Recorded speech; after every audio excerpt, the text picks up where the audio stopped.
All right, guys, we're going to close out the show with our Fitz take. And by now you've seen it. If you haven't, we're going to tell you about it. The Lakers were playing last week. I can't remember who they were playing off the top of my head. But during a timeout, LeBron James went up to Stephen A. Smith, who was fresh off of inking a deal with ESPN and extension. The news had broke that morning. The news had broke I think it was the day before or that morning or something like that. Basically, LeBron stole Stephen A's thunder because of this moment. He went up to him during the timeout and he told him to stop messing with his son, for lack of better words. And it's caused a lot of controversy and think pieces by a lot of people. And so we said, hey, let's hop in on the think pieces and give our opinion.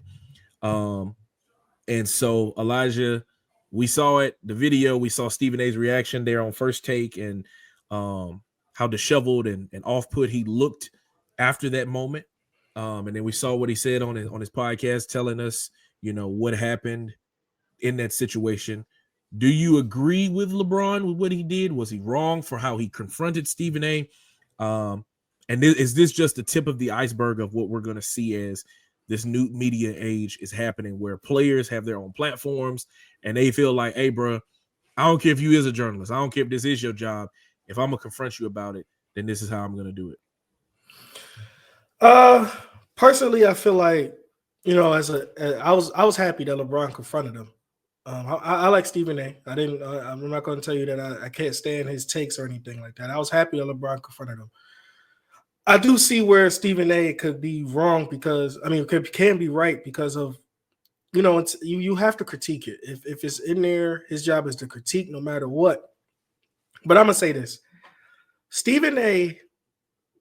sometimes come from a place when he critiques, it doesn't come from a neutral place. And I think sometimes when he critiques LeBron, it doesn't come from a place where he's all like it's neutral, like it's love after. I think sometimes, because he's threatening Jordan's greatness, that sometimes they'll feel like, oh my gosh, we got to say something to demoralize what he has done. So with that being said, I think that's why LeBron confronted him, because I don't think Jaylen Brown said out his mouth when him, Angel Reese, and him, when it was in the Vegas League, he said, Bronny's not ready. LeBron didn't come out and say something like Jaylen Brown. Not in our public eye. And even at the All-Star break, he gave Jaylen Brown a pound, dap and everything, and he said that about Bronny. I just think that he confronted him in a way where, because everything that he says about LeBron it's not always coming from a good place. It's not always coming from a good place.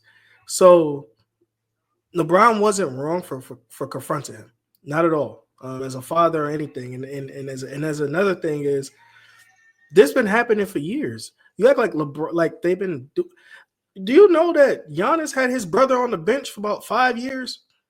Do we talk about him at all? Do you know that when we had the Knicks had a great run, I think it was 2013, 2012 season, one of those. J.R. Smith's brother, Chris Smith, was on the team. Ask me what Chris did. I can't even tell you. Chris was on the team, the active roster. I think he played probably about 4 games, and nobody said nothing. So what I'm saying is, it happens, and I understand where LeBron was coming from, and I think he's right. Where Stephen A. is critiquing, yes, things like that, but I feel like it don't come from a natural place. Sometimes it comes from a place where it's kind of hatred, and I think that's why LeBron confronted him. And if that is why he confronted him, I think LeBron is right. Yeah, man.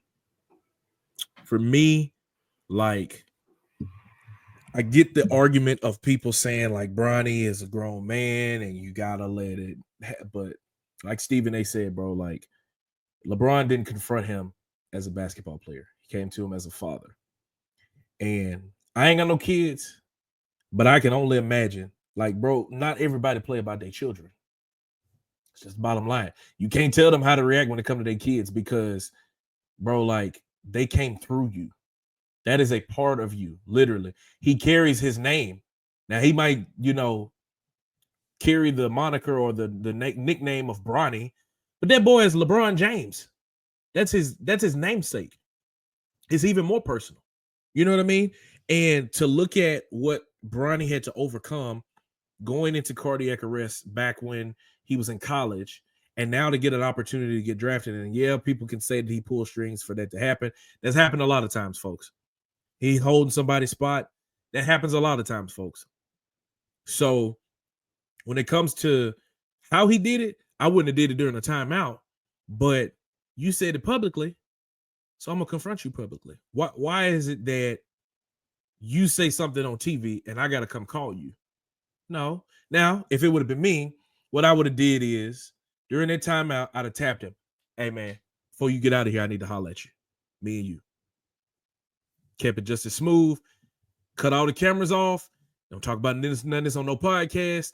Very similar to how things happened when Cam Newton said something about Shador, and he went to him, and Shador was like, "You be weird sometimes." And Cam was like, "Let's talk about it now." And Shador said no later. Cam and them went offline. They had that conversation. I assume now they are good. That's probably the only thing that I can say, I would have done differently. But I would have did it. I would have talked about it because, again, it's not like Bronny is, and then to give him his flowers too. I'm looking at his G League stat line. Bronny averaging like 21 points a game. So he might not be ready for the NBA, but the boy can play basketball.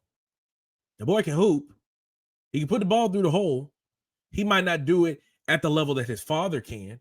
And that, puts a lot of pressure on somebody, especially being one of the greatest basketball players of all time's namesake. That's a lot of pressure. But Bronny has earned the opportunity, and Bronny should be given the chance to carve his own lane, carve out his own lane. And obviously that scrutiny is going to come at a higher level because of the last name he carries and who his father is. But, bro, y'all can't get mad at how somebody reacts about their child. Because I'm going to tell you this much. I ain't got no children now, but I can only imagine if I got a child and I see something crazy going on in their younger years, I'm gonna say something. Because I don't play by Jasmine in the other room. I don't play by her. So what you think I'm going to do by my children? Not children, my children. I get it. So, like I said, I'm not mad at LeBron for confronting Stephen A. None whatsoever. And I think this will open the door for more conversations to be had between journalists and athletes, similar to something that I dealt with earlier in the year that we talked about on this podcast between me and Bob Marley. That situation happened, but we creased it out later down the line. It happens. They play the game. Stephen A. talks about it. There's going to be things that they have to hash out at some point, but the conversation is always going to be open and there to happen. So that's our take about that, ladies and gentlemen. Y'all let us know what you think down in the comments. Was LeBron wrong for confronting Stephen A. about the comments that he made about Bronny James? Or would you have done it as a parent? Do you think LeBron is soft for doing it? I've seen a lot of people say that. Do you think this is ruining things for Bronny James? All of those conversations are being had, and we'd love to hear what you think about that.